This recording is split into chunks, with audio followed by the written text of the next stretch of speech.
وعلى ربهم يتوكلون إنما سلطانه على الذين يتولونه والذين هم به مشركون آمنت بالله صدق الله مولانا العظيم وبلغنا رسوله النبي الأمين الكريم ونحن على ذلك لمن الشاهدين والشاكرين والحمد لله رب العالمين إن الله وملائكته يصلون على النبي يا أيها الذين آمنوا صلوا عليه وسلموا تسليما اللهم صل على سيدنا ومولانا محمد وعلى آل سيدنا ومولانا محمد وبارك وسلم صلاة وسلاما عليك يا سيدي يا رسول الله وعلى آلك وأصحابك يا سيدي يا حبيب الله بلغ العلا بكماله كشف الدجى بجماله حسنت جميع خصاله صلوا عليه وآله يا صاحب الجمال ويا سيد البشر من وجهك المنير لقد نور القمر لا يمكن الثناء كما كان حقه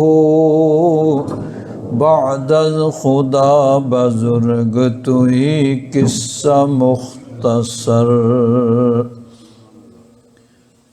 حضرات محترم،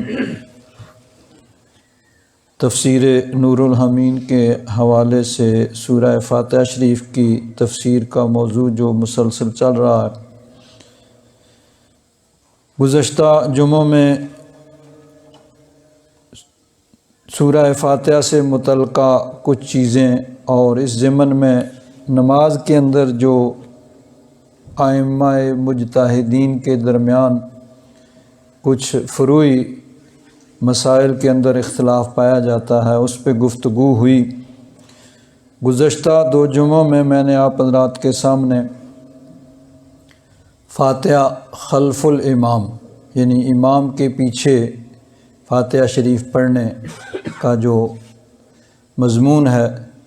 اور اس میں ائمہ مجتہدین کے درمیان جو اختلاف ہے اس کو بیان کیا، جس کا خلاصہ یہ ہے کہ سورہ فاتحہ شریف کا پڑھنا ہر نماز میں ضروری ہے، واجب ہے۔ حدیث پاک کی روح سے امام کے لیے سورہ فاتحہ کا پڑھنا واجب ہے۔ اکیلا جو منفرد ہے، اکیلا نماز پڑھ رہا ہے، وہ بھی سورہ فاتحہ شریف پڑھے گا اور اس کے بعد کوئی سورت یا کسی سورت کا کوئی حصہ۔ لیکن جب باجماعت نماز پڑھیں گے تو پھر امام قرات کرے گا الحمد شریف اور اس کے بعد سورت۔ مقتدی جو ہیں وہ نہ سورہ فاتحہ پڑھیں گے اور نہ بعد والی کوئی سورت، کیونکہ قرآن پاک میں اللہ تبارک و تعالیٰ نے ارشاد فرمایا کہ وَإِذَا قُرِئَ الْقُرْآنُ فَاسْتَمِعُوا لَهُ وَأَنصِتُوا لَعَلَّكُمْ تُرْحَمُونَ، کہ جب قرآن پاک پڑھا جائے تو تم اسے غور سے سنو اور خاموش رہو تاکہ تم پر رحم کیا جائے۔ تو یہ چونکہ عمومی ایک حکم ہے، جو نماز اور غیر نماز ہر حالت میں قرآن پاک جب پڑھا جائے تو اس کا سننا اور خاموشی ضروری ہے۔ تو اس لیے تمام دلائل یعنی قرآن پاک کی آیات احادیث مبارکہ کو سامنے رکھتے ہوئے حضرت امام اعظم ابو حنیفہ رحمۃ اللہ تعالیٰ علیہ نے یعنی جن کی تقوی اور پرہیزگاری مسلم ہے پوری امت کے نزدیک، انہوں نے یہی فیصلہ کیا ہے کہ امام کے لیے فاتحہ ضروری ہے، اکیلے کے لیے جو نماز پڑھ رہا ہے اس کے لیے ضروری ہے، لیکن مقتدی جب امام کے پیچھے نماز پڑھے گا تو وہ نہیں پڑھے گا، وہ قرات مطلقاً نہیں کرے گا، نہ الحمد شریف پڑھے گا نہ اس کے بعد والی صورت پڑھے گا، یہ امام کرے گا، امام پڑھے گا اور امام کا پڑھنا ہی اسے کافی ہے۔ بہرحال یہ مسائل گزشتہ جمعوں میں ان پہ تفصیلاً گفتگو ہو چکی۔ اب آگے چلتے ہیں۔ آگے اعوذ باللہ من الشیطان الرجیم، تلاوت سے پہلے تعوذ یعنی اعوذ باللہ من الشیطان الرجیم پڑھنا یہ سنت ہے۔ اللہ تبارک و تعالیٰ نے قرآن پاک میں ارشاد فرمایا فَإِذَا قَرَأْتَ الْقُرْآنَ فَاسْتَعِذْ بِاللَّهِ مِنَ الشَّيْطَانِ الرَّجِيمِ۔ جب تم قرآن پاک پڑھو تو اللہ کی پناہ مانگو شیطان مردود سے۔ اب یہ الفاظ ترجمے میں یعنی اس کی توجہ اور یہ چیز بڑی ضروری ہے کہ پناہ اللہ کی شیطان مردود سے، کہ اللہ تبارک و تعالیٰ شیطان سے محفوظ رکھے اور اس سے بچائے، اس کے وسوسوں سے بچائے اور گمراہی سے بچائے، اس کے وسوسوں کے نتیجے میں جو گمراہی ہوتی ہے اس سے اللہ تبارک و تعالیٰ ہمیں محفوظ فرمائے۔ تو اللہ کی پناہ میں آتے ہیں، اعوذ باللہ، میں اللہ کی پناہ مانگتا ہوں، اللہ کی پناہ میں آتا ہوں شیطان مردود سے۔ تو اللہ تعالیٰ نے فرمایا فَإِذَا قَرَأْتَ الْقُرْآنَ فَاسْتَعِذْ بِاللَّهِ مِنَ الشَّيْطَانِ الرَّجِيمِ۔ جب قرآن پاک پڑھو تو شیطان مردود سے اللہ کی پناہ مانگو، یعنی اللہ تبارک و تعالیٰ سے پناہ مانگو کہ اللہ تعالیٰ محفوظ فرمائے، کیونکہ شیطان جو ہے انسان کو وسوسوں کے ذریعے دل میں بات ڈال کے نیکی سے روکتا ہے، برائی کی طرف لگاتا ہے۔ تو اللہ تبارک و تعالیٰ نے فرمایا کہ تم میری پناہ مانگو، مجھ سے یہ دعا مانگو کہ ہمیں شیطان سے محفوظ رکھ۔ اور شیطان کا کام صرف وسوسہ ڈالنا ہے، شیطان کو انسان کو گمراہ کرنے کا اختیار نہیں ہے، کہ کنٹرول نہیں ہے کہ زبردستی وہ گمراہ کر لے، اس کو صرف اس حد تک اجازت ملی کہ دل میں وسوسہ ڈالے۔ چنانچہ سورہ النحل کی یہ آیت جو ہے، اس سے آگے اللہ تبارک و تعالیٰ نے ارشاد فرمایا إِنَّهُ لَيْسَ لَهُ سُلْطَانٌ عَلَى الَّذِينَ آمَنُوا وَعَلَى رَبِّهِمْ يَتَوَكَّلُونَ۔ شیطان کو کچھ اختیار نہیں ہے، اس کو کنٹرول حاصل نہیں ہے، کن پہ؟ علی الذین آمنوا، وہ جو ایمان لائے، وعلی ربہم یتوکلون، اور اپنے رب پر بھروسہ کرتے ہیں۔ انما سلطانہ علی الذین یتولونہ والذین ہم بہ مشرکون۔ اب یہاں لفظ وہی ہے لیکن مفہوم اس کا یہ ہے کہ شیطان وسوسہ ڈالتا ہے تو جو اس کو اپنا دوست بناتے ہیں، اس سے محبت رکھتے ہیں اور اس کو شریک ٹھہراتے ہیں، ان کو وہ گمراہ کرتا ہے۔ جو اللہ پر بھروسہ کرتے ہیں، اللہ کی پناہ میں آ جاتے ہیں، اللہ تبارک و تعالیٰ ان کو محفوظ رکھتا ہے۔ اور یہ بات کہ شیطان کو غلبہ اور سلطان اور کنٹرول اور قابو حاصل نہیں ہے زبردستی کسی کو گمراہ کرنے کا۔ اس کا اعتراف تو اس نے ازل میں کر لیا تھا۔ جب اللہ تبارک و تعالیٰ نے اس کو مردود کر کے نکال دیا تو اس وقت شیطان نے کیا کہا تھا؟ قال رب بما اغویتنی لأزینن لہم فی الارض۔ شیطان نے کہا رب ذوالجلال، یا رب تو نے مجھے یہاں سے مردود بنا کے جنت سے نکال تو دیا ہے، اب کیا ہوگا؟ لأزینن لہم فی الارض، زمین میں ان کے لیے چیزوں کو مزین کروں گا، یعنی جو گناہ کے کام ہوں گے، تیرے نافرمانی کے کام ہوں گے نا، میں انہیں بڑھا چڑھا کے خوش نما بنا کے ان کے سامنے پیش کروں گا، اور نیکیاں اس کی نفرت ان کے دلوں میں پیدا کروں گا کہ نیکی کا کام جیسے ہی انسان سوچتا ہے تو پھر طرح طرح کی سوچیں دل میں آ جاتی ہیں، یہ کرنا ہے، وہ کرنا ہے، ادھر جانا ہے، اور گناہ کے کام میں انسان دوڑ کے جاتا ہے۔ یہ کیا ہے؟ شیطان نے ایک ڈیوٹی لے رکھی ہے کہ میں یہ کروں گا، لأزینن لہم فی الارض، زمین میں ان کو گناہ کے کام، نافرمانی کے کام خوش نما بنا کے ان کے سامنے پیش کروں گا۔ وَلَأُغْوِيَنَّهُمْ أَجْمَعِينَ، اور اس طریقے سے میں ان سب کو گمراہ کروں گا، إِلَّا عِبَادَكَ مِنْهُمُ الْمُخْلَصِينَ، ساتھ ہی اس نے استثناء کر دیا کہ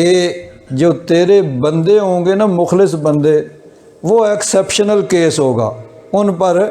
میرا یہ داؤ نہیں چلے گا، میں ان کو گمراہ نہیں کر سکوں گا۔ اللہ تبارک و تعالیٰ نے بھی پھر اس کے جواب میں ارشاد فرمایا، قال هذا صراط علی مستقیم، اللہ تعالیٰ نے فرمایا یہ میرا صراط مستقیم ہے، سیدھا راستہ ہے مجھ تک پہنچنے کا۔ ان عبادی لیس لک علیہم سلطان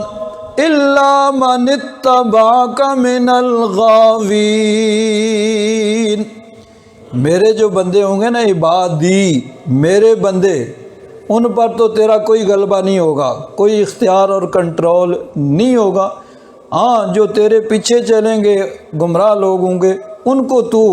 اپنی پارٹی میں شامل کر کے تو اپنے پیچھے لگا کے ان کو تو گمراہ کرے گا۔ اور پھر دیکھیے بات آ گئی ہے تو تھوڑی سی بات کو آگے بڑھاؤں، پھر اصل موضوع کی طرف پھر واپس آؤں۔ شیطان کو غلبہ حاصل نہیں ہے، اس نے اس وقت بھی یہ کہا جب اس کو مردود کر کے نکالا گیا کہ میں زبردستی کسی کو گمراہ نہیں کر سکتا۔ اللہ تبارک و تعالیٰ نے بھی یہی فرمایا۔ اب بروز قیامت جب فیصلے ہو جائیں گے، جنتی جنت میں چلے جائیں گے، جہنمی جہنم میں، اور جہنم میں صرف وہی لوگ رہ جائیں گے جنہوں نے ہمیشہ ہمیشہ جہنم میں رہنا ہے۔ تو بعض روایات میں آتا ہے کہ وہاں شیطان کے لیے ایک مسند ہوگی، کوئی کرسی وغیرہ اس طرح کی کوئی چیز رکھی جائے گی جہنم کے اندر، اس کے اوپر وہ بیٹھ جائے گا، اور ارد گرد سارے اس کے جن کو اس نے دنیا میں گمراہ کر کے کافر بنایا ہمیشہ ہمیشہ کے لیے، جنہوں نے جہنم میں رہنا ہے، وہ اس کے ارد گرد ہوں گے۔ اب شیطان کہے گا، اللہ تبارک و تعالیٰ ارشاد فرماتا ہے 13واں سپارہ سورہ ابراہیم،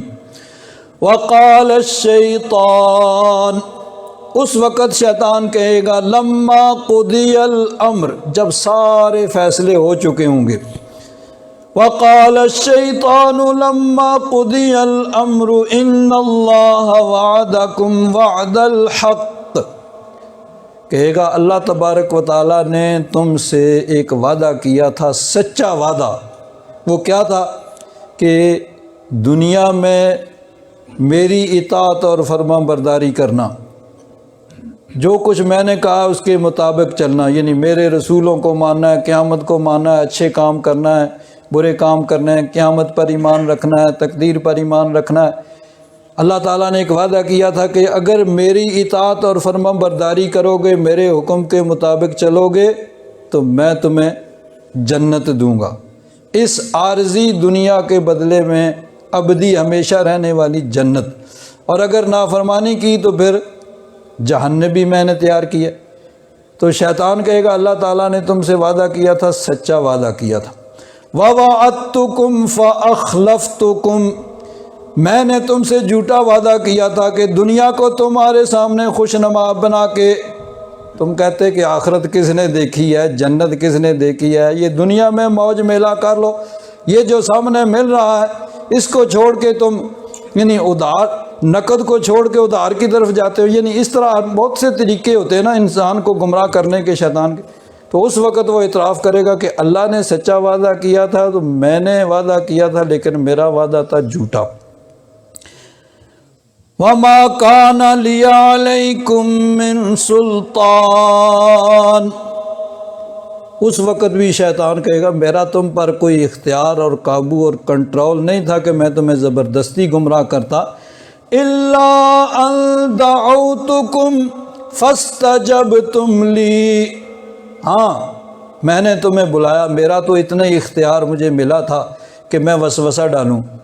تم دوڑتے ہوئے آگے، میں نے تمہیں بلایا، فاستجبتم لی، تم نے مجھے مان لیا۔ یعنی یہ بھی اس کا مفہوم مفسرین کرام نے بیان کیا ہے کہ جو کچھ میں کہتا تھا میرے پاس اس کا کوئی پروف، کوئی ثبوت، کوئی دلیل کوئی نہیں تھی کہ میں تمہیں دلیل کے ذریعے گمراہ کرتا، اور تم نے بھی بغیر دلیل اور ثبوت کے بس میرے پیچھے لگے، فاستجبتم لی۔ تو اب کیا ہے،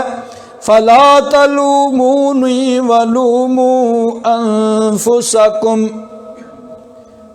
تو شیطان کہے گا اب یہ نہ کہو کہ شیطانہ تو نے ہمیں گمراہ کیا ہے، نہیں،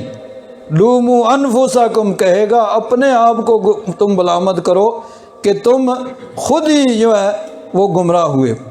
مَا أَنَا بِمُصْرِخِكُمْ وَمَا أَنْتُمْ بِمُصْرِخِي، شیطان کہے گا اب میں نہ تمہیں کوئی فائدہ پہنچا سکتا ہوں نہ تم مجھے کوئی فائدہ پہنچا سکتے ہو، سب نے یہیں پہ رہنا۔ تو شیطان کو کوئی اختیار نہیں ہے، وہ تو صرف وسوسہ ڈالتا ہے، تو اس کا کام وسوسہ ڈالنا، اس کو اتنا اختیار ملا، انسان اپنی مرضی سے گمراہ ہوتا ہے۔ تو اللہ تعالیٰ نے فرمایا کہ تم میری پناہ میں آ جاؤ، میں تمہیں شیطان کے وسوسوں سے محفوظ فرماؤں گا۔ تو قرآن پاک پڑھنے سے پہلے بھی اللہ تبارک و تعالیٰ نے فرمایا فاستعذ باللہ۔ اب یہاں پر ایک اور بحث آتی ہے کہ یہ فاستعذ امر کا صیغہ ہے، تو امر وجوب کے لیے ہوتا ہے، جب کسی کام کا حکم دیا جائے تو اس کام کرنا ضروری ہوتا ہے، تو امر وجوب کے لیے ہے۔ یہ یعنی اصول فقہ، یہ جو ایک علم ہے، دیکھیے یہ جو ہم دینی مدارس میں پڑھتے ہیں اس میں بہت سے علوم ہوتے ہیں، علم تفسیر ہوتا ہے، علم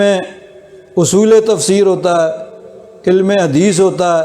علم اصول حدیث ہوتا ہے، علم فقہ ہوتا ہے، علم اصول فقہ ہوتا ہے، یہ تو بنیادی علوم ہے۔ اس کے ساتھ پھر کچھ معاون علوم ہوتے ہیں، مثلا علم بلاغت ہے، علم لغت ہے، علم قرات ہے، صرف و نحو ہیں، یہ ساری چیزیں۔ تو ایک علم ہے اصول فقہ کہ کس طرح ہم نے قرآن و حدیث سے مسائل کو نکالنا ہے۔ تو اصول فقہ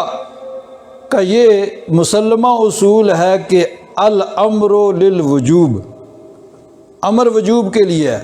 کہ جب کوئی حکم دیا جائے تو اس کا کرنا ضروری ہے۔ تو اس سے تو اب پھر یہ نتیجہ نکلے گا کہ جب بھی قرآن پاک پڑھا جائے اعوذ باللہ پڑھنا فرض، کیونکہ قرآن پاک کی نص قطعی ہے۔ لیکن علماء نے، اب دیکھیے یہ ہوتا ہے کہ بعض اوقات کوئی آدمی ایک آیت سن لیتا ہے، کوئی ایک حدیث سن لیتا ہے، تو اسی کو لے کے چل پڑتا ہے، حالانکہ ہم کوئی ایک حدیث سنتے ہیں، کوئی ایک آیت سنتے ہیں، علماء نے، مجتہدین نے ساری عمر قرآن و حدیث کو پڑھنے پڑھانے میں صرف کی، اور پھر سارا جو ذخیرہ ہے قرآن پاک اور ساری احادیث ان کو ملا کے کوئی نتیجہ نکالا ہے کہ آخر نتیجہ کیا بنتا ہے۔ صرف ایک آیت کو لے کے یا ایک حدیث کو لے کے ہم کوئی حکم جو ہے اس کو متعین نہیں کر سکتے۔ تو یہاں بھی علماء نے تمام دلائل کو سامنے رکھتے ہوئے یہی کہا ہے کہ یہاں امر ہے، لیکن امر کبھی کبھی یعنی اکثر تو یہ وجوب کے لیے ہوتا ہے، لیکن موقع مال کے مطابق کبھی کبھی یہ اباحت کے لیے بھی ہوتا ہے، استحباب کے لیے ہوتا ہے، یعنی حکم دیا جا رہا ہوتا ہے لیکن وہ کام فرض نہیں ہوتا ہے بلکہ مستحب ہوتا ہے۔ تو اسی طرح علماء نے یہ فیصلہ کیا ہے کہ تعوذ یعنی اعوذ باللہ پڑھنا عام حالات میں چھوڑنا نہیں چاہیے، لیکن سنت ہے، یہ فرض نہیں ہے کہ اس کے ترک پہ گناہ لازم آئے۔ چنانچہ جس طرح مثلا دیکھیے امر کبھی اباحت کے لیے ہوتا ہے، اس کی ایک مثال اختصار کے ساتھ میں دیتا ہوں۔ اللہ تعالیٰ نے فرمایا کہ جب جمعہ کی اذان ہو تو کاروبار چھوڑ دو اور نماز کے لیے آؤ، یہ امر ہے وجوب کے لیے۔ اب جب جمعہ کا ٹائم ہو جائے، اذان ہو جائے، تو اب کوئی آدمی کاروبار میں لگا ہوا ہے تو کسی مسلمان کے لیے یہ جائز نہیں ہے کہ وہ اس وقت دنیا کے کام کاج کرے۔ اللہ تعالیٰ کا حکم ہے وہ جمعے کی تیاری کرو، فوراً پہنچو، تو یہ امر ہے وجوب کے لیے۔ لیکن آگے فرمایا فَإِذَا قُضِيَتِ الصَّلَاةُ فَانتَشِرُوا فِي الْأَرْضِ وَابْتَغُوا مِنْ فَضْلِ اللَّهِ وَاذْكُرُوا اللَّهَ كَثِيرًا لَعَلَّكُمْ تُفْلِحُونَ۔ فرمایا جب نماز ہو جائے تو اب زمین میں پھیل جاؤ، اللہ کا فضل طلب کرو، یعنی کام کاج کاروبار سب کرو۔ تو اب یہاں پہ صیغہ وہی امر کا ہے، فَانتَشِرُوا فِي الْأَرْضِ وَابْتَغُوا مِنْ فَضْلِ اللَّهِ، لیکن یہ اب امر وجوب کے لیے نہیں بلکہ اباحت کے لیے ہے کہ ایک کام جس کو پہلے منع کیا گیا تھا اب اس کی اجازت ہے۔ تو یہ اس جس کام سے منع کیا گیا تھا اس کی اجازت دے دی گئی کہ اب تم کاروبار کر سکتے ہو۔ اور اگر یہاں وجوب کے لیے مانا جائے تو اس کا مطلب یہ ہوگا کہ جمعہ پڑھ کے میرے لیے بھی ضروری ہوگا کہ میں باہر جاؤں، کوئی نہ کچھ نہ بھی خریدنا ہو تو کچھ ضرور خریدوں۔ جب اللہ تعالیٰ کا حکم، تو وہاں حکم وجوب کے لیے نہیں ہے بھائی نمبر جمعہ ہو گیا تو پھر تم نے جانا ہے باہر اور ضرور کاروبار کرنا، نہیں۔ پہلے چونکہ کاروبار سے منع کیا گیا تھا تو وہاں امر ہے وجوب کے لیے کہ وہ ضروری ہے۔ اب چونکہ جمعہ ہو گیا اب تمہارے لیے کاروبار کرنا جائز ہے، تو یہاں استحباب یعنی اباحت کے لیے کہ جس کام سے پہلے روکا تھا اب اس کی اجازت ہے۔ تو اعوذ باللہ یہاں بھی علماء نے تمام دلائل کو سامنے رکھتے ہوئے یہی فیصلہ کیا ہے۔ چنانچہ یہاں پہ دو احادیث مبارکہ بھی اس سلسلہ میں نقل کی گئی ہیں کہ جن میں یہ ہے کہ نبی کریم صلی اللہ علیہ وسلم نے تعلیم ارشاد فرماتے ہوئے ایک تو یہ کہ نماز میں پڑھنے کا حکم دیا تو فرمایا اقرأ بما تیسر معک من القرآن، قرآن پاک پڑھنے کا حکم دیا، یعنی سورہ فاتحہ اور اس کے بعد سورت۔ اب یہاں پر بھی اگر یہ حکم وجوب کے لیے تو ہوتا تو حضور اس کا حکم دیتے۔ اسی طرح ایک اور تو مطلب یہ ہے کہ تمام دلائل کو سامنے رکھتے ہوئے یہی علماء نے کہا ہے کہ یہ امر تو ہے لیکن امر یہ اباحت کے لیے استحباب کے لیے ہے، سنت ہے، فرض نہیں ہے کہ اگر کہیں بغیر اعوذ باللہ کے اگر قرآن پاک پڑھا جائے تو آدمی گناہ گار ہو، یہ نہیں ہے۔ لیکن عام حالات میں جب بھی قرآن پاک پڑھا جائے تو اعوذ باللہ اور بسم اللہ پڑھ کے قرآن پاک پڑھنا چاہیے۔ اور اگر پڑھتے ہوئے درمیان میں کوئی گفتگو کوئی ضرورت ہو تو اس کا طریقہ یہ ہے کہ انسان قرآن پاک کو بند کر کے یعنی کسی ایسی جگہ رکوع پہ آیت پہ رک کے قرآن پاک کو بند کر کے بات چیت کر لے، اور بات چیت کرنے کے بعد پھر دوبارہ اعوذ باللہ پڑھے۔ اب اس میں علماء نے یہ کہا ہے کہ دوبارہ اس طرح بسم اللہ ضروری نہیں ہے، لیکن اعوذ باللہ پھر پڑھے اور پھر آگے سے شروع کرے۔ بہرحال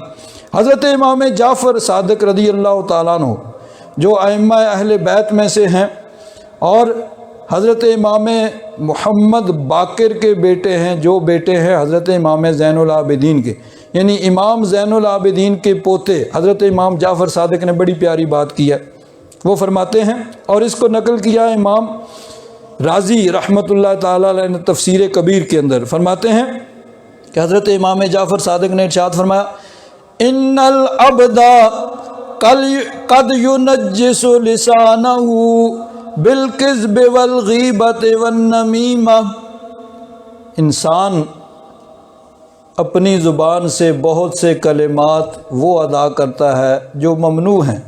جن سے اللہ تعالیٰ نے منع کیا ہے۔ کبھی جھوٹ بولتا ہے، کبھی چغلی کرتا ہے، کبھی غیبت کرتا ہے، تو ان چیزوں سے زبان ہو جاتی ہے نجس، ناپاک ہو جاتی ہے۔ فَأَمَرَ اللَّهُ تَعَالَى الْعَبْدَ بِالتَّعَوُّذِ، اللہ تبارک و تعالیٰ نے بندے کو تعوذ کا، اعوذ باللہ پڑھنے کا حکم اس لیے دیا، لِيَسِيرَ لِسَانُهُ طَاهِرًا، تاکہ اس کی زبان پاک ہو جائے، فَيَقْرَأُ بِلِسَانٍ طَاهِرٍ كَلَامًا أُنزِلَ مِن رَّبٍّ طَيِّبٍ طَاهِرٍ، تو اعوذ باللہ کے ذریعے وہ اپنی زبان کو پاک کرے اور پاک زبان سے اللہ تبارک و تعالیٰ کے اس کلام کی تلاوت کرے۔ تو انہوں نے حکمت یہ بیان کی ہے اعوذ باللہ پڑھنے کی کہ زبان سے انسان بہت سی ایسی باتیں بھی کرتا ہے جو ممنوعات میں ہیں، جن سے اللہ تعالیٰ نے منع کیا ہے، تو پھر زبان کو اللہ تعالیٰ نے حکم دیا کہ اعوذ باللہ پڑھ کے اپنی زبان کو تم پہلے پاک کرو، پھر میرا پاک کلام پڑھو۔ حضرت سرکار میاں صاحب رحمۃ اللہ تعالیٰ علیہ، آپ نے بھی ایک شعر ارشاد فرمایا، اس کو اپنے اپنے ذوق کے مطابق مختلف جگہوں پہ فٹ کیا جاتا ہے۔ آپ ارشاد فرماتے ہیں، جے لکھواری اتر غلام دوئے نت زبان، اگر لاکھ مرتبہ بھی عطر گلاب سے ہم اپنی زبان کو دھو لیں، جے لکھواری عطر گلاب دوئے نت زبان، نام انا دے لائق نائی کی کلمے دا کانا،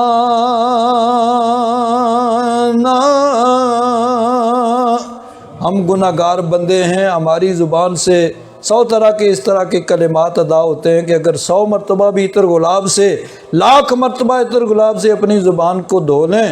تو اللہ رسول کا نام اللہ کے کلام کے پھر بھی لائق نہیں ہے۔ تو اللہ تعالیٰ نے کرم فرماتے ہوئے یہ فرمایا کہ ٹھیک ہے بھئی، اعوذ باللہ پڑھو، اس سے تمہاری زبان پاک ہو جائے گی، پھر تم میرے کلام کو پڑھو۔ اللہ تبارک و تعالیٰ اپنا فضل اور کرم فرمائے۔ وآخر دعوانا الحمدللہ رب العالمین۔